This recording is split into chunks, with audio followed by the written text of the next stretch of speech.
که چیرې تاسو غواړئ په سټیج راډیو او تلویزیون کې ښایسته په زړه پورې وینا وکړئ نو په دا ویډیو کې به تاسو ته ډېر ښایسته په زړه پورې موارد وړاندې کوو.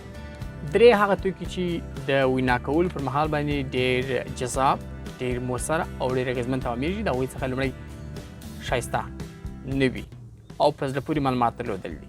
کله چې تاسو غواړئ د یو موضوع په اړه باندې وینا وکړئ نو تاسو باید نوي، ښایسته او مؤثره معلومات ترلاسه کړئ. کله چې تاسو ښه معلومات لرئ نو تاسو ښه وینا کولی شئ. دا د وینا کولو یو تر ټولو مهمه برخه ده. کله چې تاسو مواد تکراري وي، کله چې تاسو مواد خستهګون وي نو تاسو که هر څومره ښه ویناوال یاست بیا هم ستاسو مخاطبین تاسو ته په دوامداره او مسلسل توګه باندې غوږ نه نیسي. نو لومړی تر ټولو مهمه خبر دا ده چې تاسو باید ښایسته او په زړه پورې معلومات ولرئ، داسې چې لیدونکي یا اورېدونکي تاسو ته غوږ شي تر څو نوي څه زده کړي. د هغه څخه وروسته ستاسو وینا چې ښکلی کوي، ښایسته کوي، په زړه پورې کوي، هغه کانفیډنس یا جرأت دی. کله چې تاسو ښه جرأت ولرئ نو تاسو ښه وینا کولی شئ. خو دا د معلومات سره خورا لویه اړیکه لري. کله چې تاسو بې ښه معلومات ولرئ تاسو بیا خپل په ښه جرأت سره وینا کولی شئ. 99.9% of our DNA, so we don't know them by difference, we know them by name. اوس راځو دې ته چې څنګه کولی شو با جرأت واوسو، څنګه جرأت یا باور ترلاسه کولی شو. په پرله پسې توګه په غونډو، مجالسو کې ناسته او د بېلابېلو ویناوالو ویناوې اورېدل، د هغوی سره عیار کېدل، اشنا کېدل، دا تاسو ته د دې توانایي درکوي چې تاسو با جرأته شئ، تاسو د وینا کولو ښه باور، ښه جرأت ترلاسه کړئ. په عمومي غونډو کې ناسته پاسته، پر سټیج باندې وینا، د کښتو انجمنونو په مساجدو کې انجمنونه کېږي، په لومړي سر کې په مکاتبو کې کتارونه درېږي، په خپل ټولګي کې تاسو خبرې کوئ یا ځینې نور عامه ځایونو کې تاسو ګډون کوئ نو په دې سره تاسو ښه جرأت ترلاسه کولی شئ. نو که چېرته ښه معلومات ولرئ او ښه جرأت ولرئ نو دا ستاسو وینا ډېره ښکلې کوي. درېیم تر ټولو مهم شی چې دی ټون دی. ټون د اواز کیفیت ته وایي. ټون په دوو طریقو باندې انسانان ترلاسه کولی شي. یو دا چې په کسبي توګه باندې، یو دا چې په قدرتي یا فطري توګه باندې. ځینې فطرتاً، ذاتاً، قدرتاً داسې جوړ وي چې ډېر د اواز ښه کیفیت لري، ډېر د اواز ښه ټون لري، او ځینې به په کسبي توګه باندې اړتیا لري چې د ډېر تمرین، د ډېر پراکټیس څخه وروسته دی کولی شي چې ښه ټون جوړ کړي.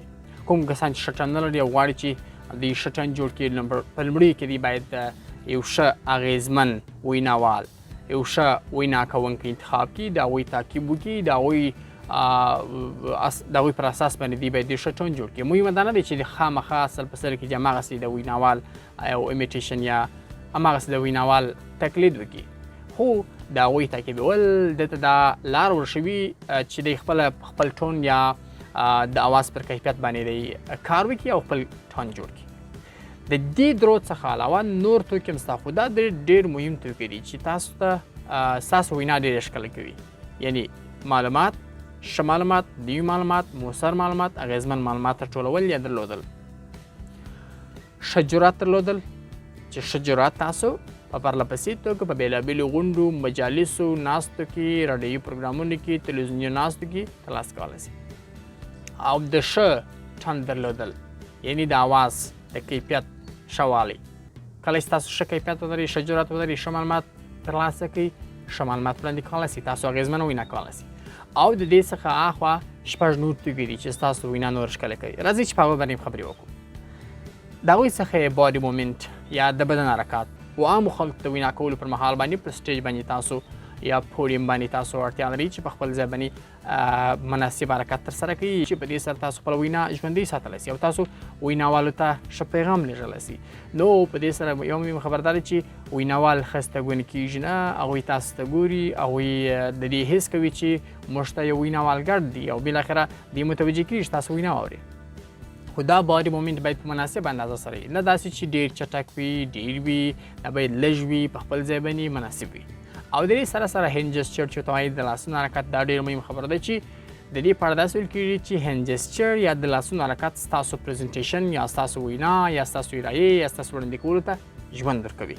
نو کله چې تاسو هینډ جسچر استعمالوئ تاسو ډېره ښه وینا کوئ، ستاسو وینا ژوندۍ ساتل کېږي، ستاسو وینا اغېزمنه ساتل کېږي. کله چې تاسو همدغسې درېږئ، که چېرې تاسو فکر وکړئ چې دغسې تاسو ته یو څوک تدریس کوي، یو استاد یا یو کس خبرې کوي نو هغه به دومره اغېزمن تمام نه شي، تاسو به ښه ستوګن تمام شي. خو کله چې د لاسونو حرکت ترسره کوي نو په دې سره وینا ښکلې کېږي، په دې سره مخاطب را ویش کېږي چې دته یو پیغام رسېږي او د یې اماده کېږي چې دی څه باید واوري، دی دې ته اماده کېږي چې تاسو وینا واورئ. او د دې سره سره بله مهمه خبره دا ده چې آی کنټاکټ ډېره مهمه ده. آی کنټاکټ یا د سترګو اړیکه یو ویناوال کولی شي چې د خپل ځان او مخاطبین ترمنځ د آی کنټاکټ په واسطه باندې اړیکه قوي وساتي چې دا د خبرو کولو یو له مهمو توکو څخه ده. او د دې سره په څنګ کې بل فیشل ایکسپریشن یا دغه د مخ حرکت دا ډېر مهمه خبره ده چې مثلا په ځینو حالاتو کې تاسو کولی شئ چې ډېر جدي موضوع مثلا د خپل د مخ څېره ډېر په جدي حالت کې نیسي یا ډېر خندروي موضوع تاسو لږ تبسم کوئ یا ډېر خوشحاله څېره نیسي یا په اصطلاح ډېر غمجن حالت تاسو غمجن په اصطلاح څېره جوړوئ د خبرو کولو په مهال باندې چې دا خپله د پیغام په لیږد کې ډېر مؤثر تمامېږي. دغه څخه وراخوا انټونیشن بله مهمه خبره ده. انټونیشن د اواز پورته کولو کښته کولو ته وایي چې دا هم د خبرو کولو پر مهال باندې د مخاطبینو د توجه د جلب لپاره ډېر مؤثر تمامېږي. تر څو په داسې انټونیشن یعنې اواز پر کښته کولو او لوړولو کې تاسو چې کولی شئ جذابیت د مخاطبینو د توجه راجلب.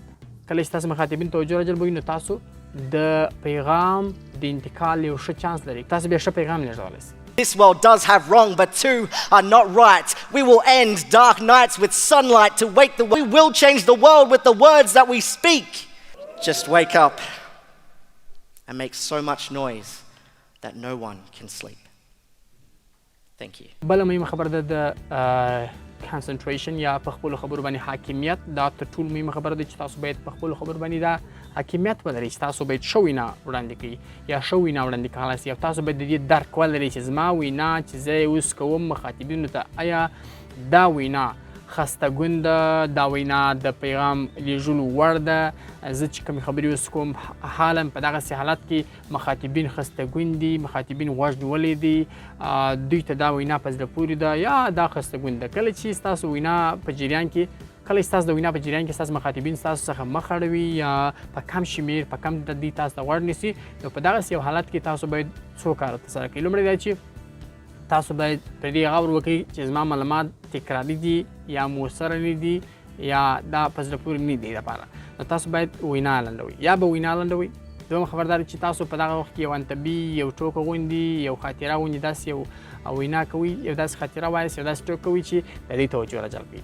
نو په مجموع کې دا هغه څه وه چې د وینا کولو لپاره ډېر مهم وه. تاسو کولی شئ د دې توکو په عملي کولو سره خپله وینا ډېره ښایسته، ډېر جذابه او ډېر په زړه پورې کړئ تر څو مخاطبینو نه جلب او هغوی ته ښه پیغام ورسي. تر بیا چې زه شیرزاد مرکلی کوم ښه وخت ښه چارې.